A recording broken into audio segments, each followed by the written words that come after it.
Et coucou, vos réactions et commentaires sur mon post du jour à propos de l'autodiscipline et de l'orga et des routines du matin, etc.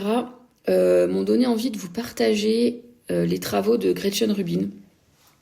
Parce que quand on les connaît et qu'on sait du coup dans quelle typologie on peut se reconnaître, ça aide vachement. Ça aide vachement à 1. Changer ce qu'on veut changer.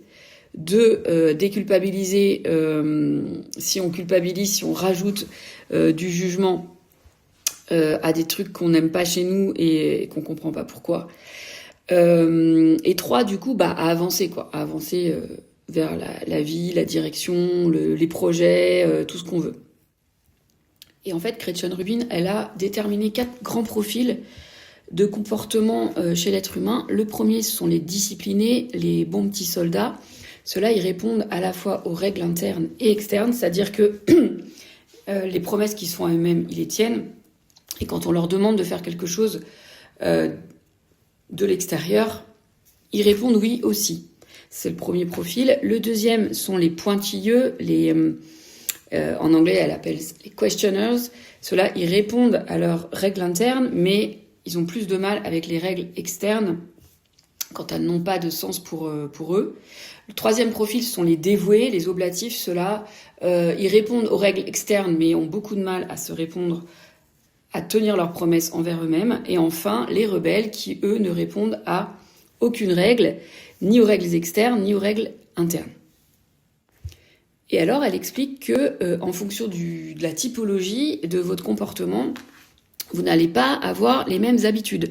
Vous allez être, évidemment, si vous êtes discipliné envers vous-même et envers les autres, vous allez avoir beaucoup plus de facilité à mettre en place des habitudes, des routines, et à vous y tenir, et aussi à tenir vos promesses, et à faire tout ce que l'extérieur va vous dire, sans trop poser de questions, en mode, justement, ce sont des gens hyper fiables, hyper engagés, etc. Les pointilleux, dont je fais partie, les questionneurs, ceux-là, ils vont avoir beaucoup aussi de facilité à mettre en place des routines pour eux-mêmes, à comprendre ce qui est bon pour eux, et du coup, à rester vraiment focus. Après, évidemment, chaque profil a son revers, c'est-à-dire que les pointilleux comme moi, je le vis au quotidien, quand je fais pas ce que j'ai dit que j'allais faire, je flagelle justement dans l'autre sens.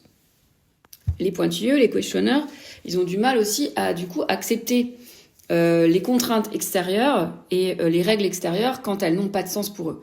Et ça, c'est tout à fait moi. Et depuis que j'en ai conscience, au lieu d'être en mode ah là là, de râler, de ruminer, oh là là, on me demande de faire ça, je me dis souviens-toi que c'est ton mode de fonctionnement, que tu n'as pas de mal à te discipliner quand tu as décidé quelque chose. Par contre, quand on t'impose quelque chose de l'extérieur, c'est beaucoup plus difficile. Donc, prends ce petit temps de pause pour te demander est-ce que ça a un sens pour la personne qui me le demande, pour moi. Et puis, ça permet aussi de faire cette petite pause entre le oui contraint, ou le oui, vraiment, c'est un grand oui, ou le non justifié.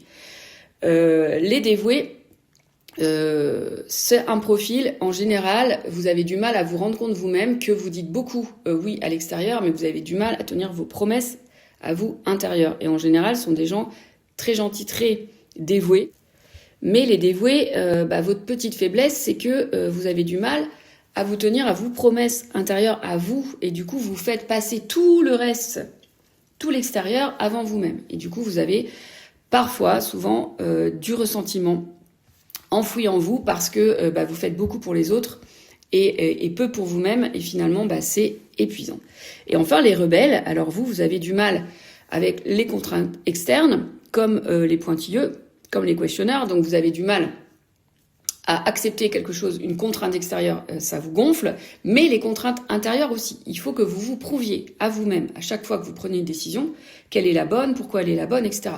Et ça aussi c'est un peu épuisant, c'est-à-dire que les rebelles, par exemple, vous n'arrivez pas du tout à vous tenir à vos propres routines parce que vous-même, vous devez tous les jours vous remettre en question sur la justification et première étape de savoir de quel camp on fait partie. Ça nous aide déjà beaucoup à savoir comment on fonctionne et du coup à avancer malgré les revers de chacun des camps, parce qu'il n'y a pas de camp génial et de camp pourri, c'est que vraiment ce sont des fonctionnements complètement différent. Ça nous permet aussi de travailler peut-être pour passer d'un camp à l'autre, parce que même s'il y a des prédispositions à être discipliné, on voudrait bien parfois s'adoucir et ne pas répondre oui forcément à toutes les contraintes extérieures, et pouvoir passer du camp des pointilleux, ou au contraire, si on est complètement rebelle, peut-être arriver à être un petit peu plus dévoué pour améliorer nos relations avec les autres,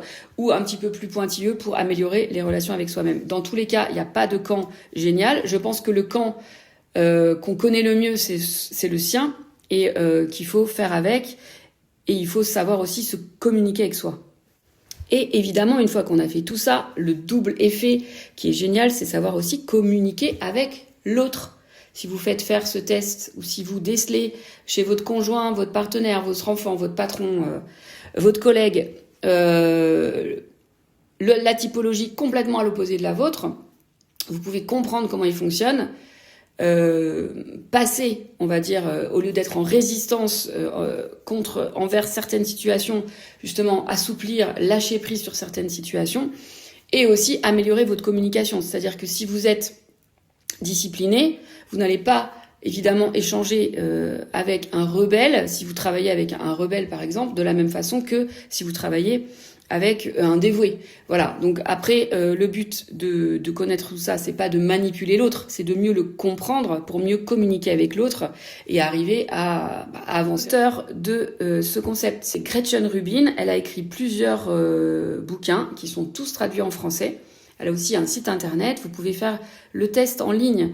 Je crois que celui de Gretchen Rubin, forcément, il est en anglais, mais il a été traduit sur des blogs. Donc voilà, en faisant vos recherches, vous trouverez comment...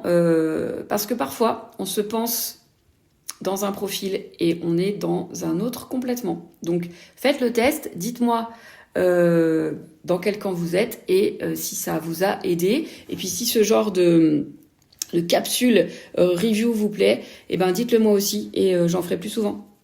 Ciao!